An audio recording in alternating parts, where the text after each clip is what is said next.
Kottarakar Ariyar, he passed away in the year 1944, and there was a vacancy for the post of Velichapadu, and again Devasam board interfered, and they wanted to appoint a person whom they can favor. But Bhagavan's will was totally different, and Bhagavan chose the third person, who is Palai Bhaskaran. He passed away in 1989, and with that, the role of Velichapadu is no longer continued in Sabarimala. Yes. Now, coming to the traditional practices that are unique to Sabarimala, few practices which makes the temple unique. They were talking about the religious denomination. Sabarimala is definitely a religious denomination because you have so many unique practices to this temple. First thing is this Irumudi, the tying of Irumudi and Neyyabhishekam, which is nowhere seen in any other temple or any form of worship. Because this practice is followed right from the day of Manikandan. Once Dharmashastra was installed, Kerala people, they continued to worship the temple and visited the temple once a year, and they offered their worship as Irumudi.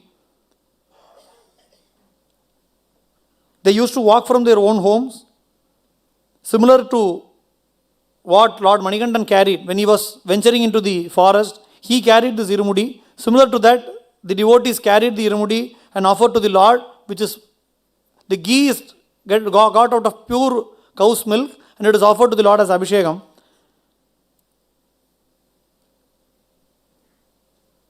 And even with this Irumudi, there is those who have gone to Sabarimala, you might have seen a place called Neithoni at Sabarimala. There is a reason for the Neithoni, because as I said, the Vigraham of Ayyappan was changed quite a number of times. And during 1800s,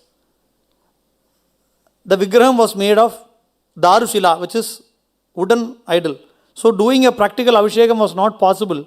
So the devotees, they used to carry the ghee, they just show in front of the Lord, they break open the Irumudi and deposit the ghee in the Neithoni. Until at least some, and later date the present Vigraham was installed, the other story is different. And till recently, to my knowledge, some 10 to 15 years back, the first Abhishekam was done from the Neithoni, and many devotees still believe that if they are not able to do the Neyyabhishekam today, they break open their Irumudi and deposit the ghee in the Neithoni. But Devasam board has conveniently stopped using the Neithoni, and they are directly selling it in the counters. That is what is happening. And again, one unique tradition of Sabarimala is this Irumudi.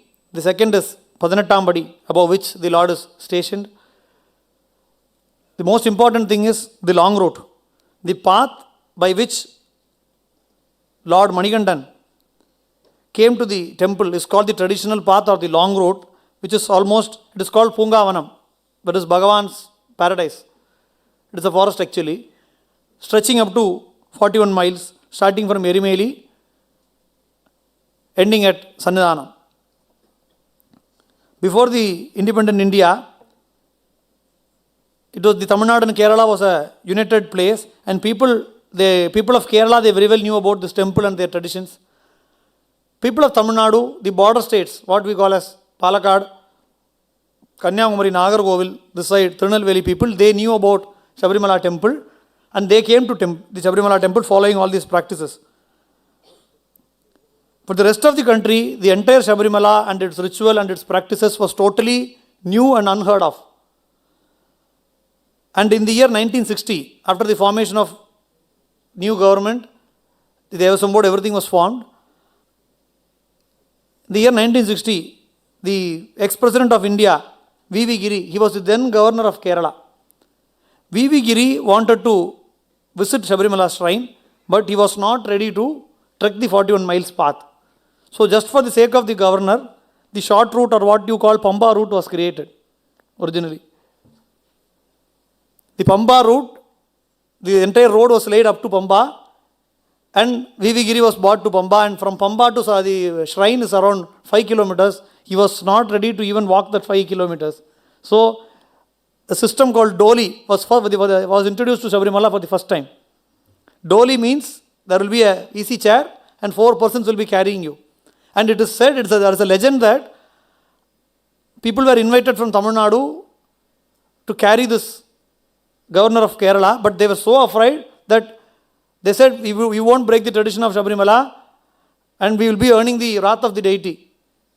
Later, the Devasam officers and officials and other people, they promised a government job for each of the person. They persuaded them, and then they carried the then governor of Kerala to Sabarimala, and there came the Doli system.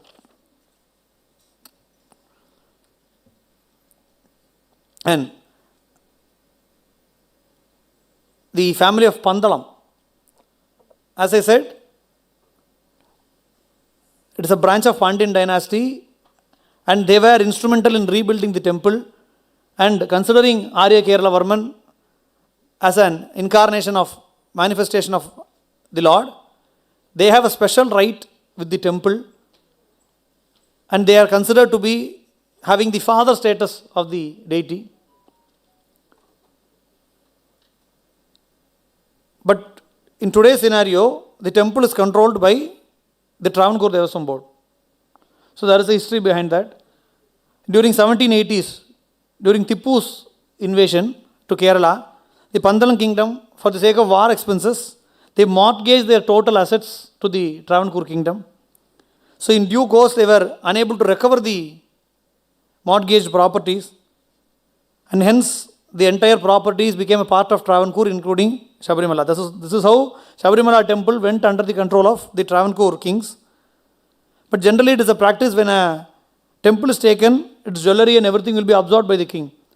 But in the case of Sabarimala, the Travancore royals left the Thiruvabaranam and other properties of Sabarimala with the Pandalam family itself, and asked them to continue the tradition and not to disturb the tradition for any sake, and continue the tradition of bringing the jewelry to the Lord on the same Magaravalakku day.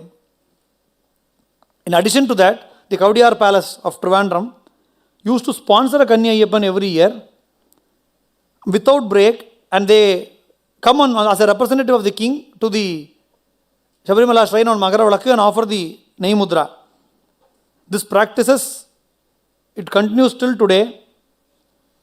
And today morning I was speaking about the Nei Mudra brought from Kaudiyar Palace to the Sabarimala shrine.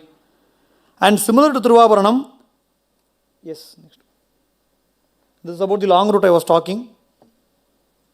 Next.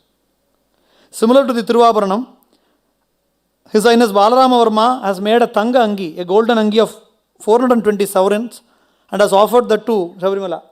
That is what we are seeing, which is offered to the Lord or adorned to the Lord on Mandala Puja, that is on December 25th or 26th. And with the formation of Kerala state in 1957, the control of Sabarimala temple went from the Travancore family to the Travancore Devasam Board. And very soon the Travancore Devasam Board came under the control of Kerala state government. And unilaterally, in 1960s, it was decided that one member from the royal family should be a part of TDB in order to maintain the traditions and practices. But conveniently, it was forgotten, and the practice is totally stopped, and no member from the royal family is now in the board. Right. And coming to the other families associated to the temple, as I said, during the process of rebuilding the temple around 10th century, the warrior families which were associated with Pandalam, that is the Alangadu and Ambalappuzha, they were given a special status after the rebuild of the temple. The Ezhunalippu or procession that is happening next day to Magaravalakku, the Alangadu families, the traditional warriors of Pandalam, and they have a procession in Sannidhanam from Maligapuram Devi Sannidhi to Painattamadi. And they have a special privilege of doing separate Neyyabhishekam and Mandiradi Puja on the second day of Magaram.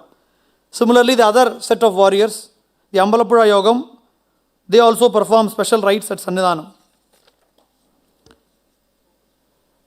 But definitely these practices came much later after the Puranic era, probably after the rebuilding the temple by Arya Kerala Varman. So again, I'm stressing on this point, the temple existed much before, and Ayyappan or Arya Kerala Varman merged with the Lord who was in penance. And talking about this Ezhunalippu, next one. This procession and Ezhunalippu, it is often called, so many stories are cooked up with Sabarimala. It is often called Maliyapuram Ezhunalippu. Maliyapuram Ezhunalippu is, Maliyapuram is another section in Sabarimala. That is, one section is the Dharmashastra's temple, and the other section is the Devi temple. And there are so many claims about the Devi. The Pandalam royals claim that it is their Kuladevata Madurai Meenakshi. But as usual, from the books which are available, there is a story which is cooked up that the Devaness Mahishi assumed the form of a Devi and requested Ayyappan to marry her. And Ayyappan said, since I am a brahmachari, I am a celibate, you wait till the end of Kali Yuga or till Kanya Ayyappan is not coming to Sabarimala. Based on this, many stories are cooked up. And the Maliyapuram Ezhunalippu, Devaswam Board has published a book in which it is written, the Devi is coming to Sharanguti, a place called Sharanguti, to check up whether a new Ayyappan has turned out or not. And every new Kanya Ayyappan will deposit a replica of an arrow there at this place, and seeing this, she will be returning back with a sorrow mood, which is totally absurd actually, because in the procession, which the bimbam or the figure which is brought out in the elephant is not of Maliyapuram, it is of Ayyappan himself. But it is called Maliyapuram Ezhunalippu, and a super story has been written based on that. Next picture. Next one. See the image. It is having a clear moustache. It is having a clear moustache, and it is called Maliyapuram. Just because it is called Maliyapuram Ezhunalippu, the story is very popular among the many devotees. It is brought from Maliyapuram, that's all. That is the reason it is called Maliyapuram Ezhunalippu. The actual person who is coming on the elephant is Lord Ayyappan himself. Back. One more. And this is another important ritual of Sabarimala. It is called Gurudi, which will be happening actually today evening. That is at the end of Magaravalakku Utsavam. Just before the closure of the shrine, it is called Veliya Gurudi. In front of the Manimandapam it will be happening. It is mainly due to ward off all the negative forces that have been accumulated during the entire Mandala Kalam or Magara Kalam. It is done mainly to please the Bhutaganas of Lord Dharmashastra. And generally, it is done after closing the temples, and the Melshantis of this temple, they don't attend this Gurudi and they move away. It is mainly to please all the Bhutaganas for not hindering or not harming all the devotees who come to the festival.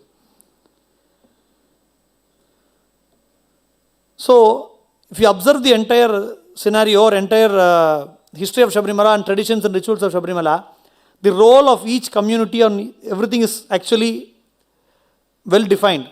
The puja and the tantra practices is from the Nambudiri side.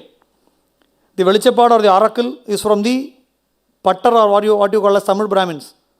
They have that rights. And this Ezhunalippu is done by the Alangad Ambalappuzha Yogam, who are from Nair families. And the Gurudi Puja is done by a community called Kurpan family. And along with these people, last year we had a claim that Sabarimala originally belonged to Malayarayammar. That was a big controversy actually. That is again cooked up by the state government, because they are coming with so many stories with Sabarimala. They say it is a Buddhist shrine. They say it is a Jain shrine. Then they say it is a hill deity of Malayarayammars. If you are talking with one argument, we can at least consider something. If you are coming with so many arguments, that itself shows it is a cooked up one. So the Malayarayammars, actually they had some rights with Sabarimala, because they had the right of bringing honey in a bamboo stick to Sabarimala for Magaravalakku Abhishekam.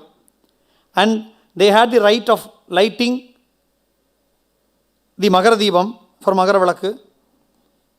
And they also had the right of worshipping the Maladevadamar behind the Maliyapuram shrines. And it is said there were some animal sacrifices, and it was stopped long back. And this, next slide.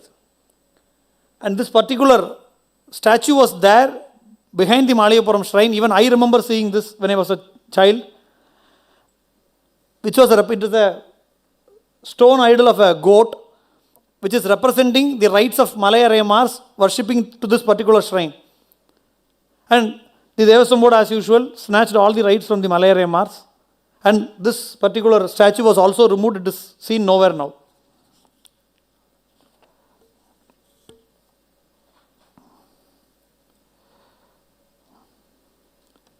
And now coming to the interesting subject, the Vavar and Sabarimala. This again, it has nothing to do with the Puranic episode, and it was cooked up much later. See, Islam as a religion was formed probably some 1500 years ago, very maximum. And there is no way it entering into India, penetrating into South India, deep Kerala, coming to Sabarimala, that was so remote, hilly terrain. And it has no role with the Puranic episode of Manikandan.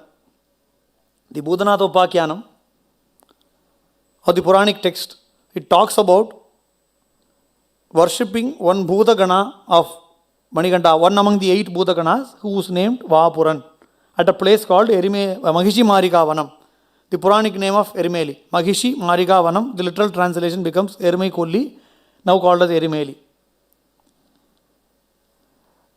Then how this Vavar came into picture? That is how this Islamic Vavar got a place at Erimeli, and how people started going to that shrine. We have an interesting story to that. In early 1940s, a well-known drama artist, Nawab Rajamanikam Pillai, actually he came with his drama troupe. He was very famous for Puranic dramas and other things. He came to Kerala once, to Alappuzha, for staging his drama, some drama.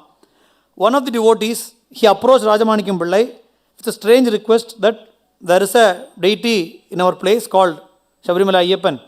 You must please stage his life story. Initially, Rajamanikam Pillai was too reluctant to write a new script and stage a new drama. But after hearing the story, he was so impressed. He decided to visit the shrine, have the darshan of the deity, and then decide. So he came with 2 troops. One troop came via the traditional route from Erimeli to Sannidhanam. The other group came via Pulmedu. The other group was led by a Malayali person from his group, who was called Manjeri Narayanan. Manjeri Narayanan led the second group from Pulmedu route, and Rajamanikam Pillai led the actual route from Erimeli to Pamba. They had a darshanam. They were totally impressed. Then they decided to stage the drama. So he started collecting all the information about Ayyappan, and this particular Manjeri Narayanan was made to play the role of Pandalam Raja, who is none other than Manjeri Narayanan Nambiyar, M.N. Nambiyar of Tamil Nadu.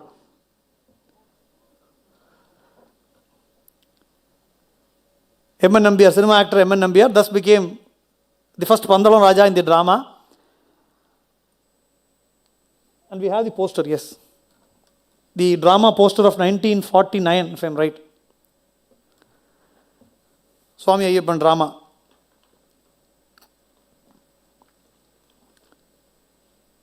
So Rajamanikam Pillai, he collected all the stories and wrote a script. And without checking the authenticity, whatever stories he heard, he made it into a script. So the mythological Ayyappan, Puranic Ayyappan got mixed with the historical Ayyappan. So the drama actually, his drama, it is used to be very, inspiring, and very, the sets and other things will be so great. So he wanted an interval block. So the interval block, he was looking for a proper scene for the interval block. So the interval block had a scene of a pirate leader called Vavar on the seashore. So the entire sea, a magnificent seashore was shown in the stage. So due to that particular episode, which the people first time when they saw on the stage, the entire episode, they got stayed in the mind. And without even verifying, the books which was written later carried the same episode, that Vavar is a friend of Ayyappan. This led to a false belief of visiting Vavar mosque, and now they call it Vavar Sami. But it is noteworthy that the ancient Guruswamis, the Pandalam family,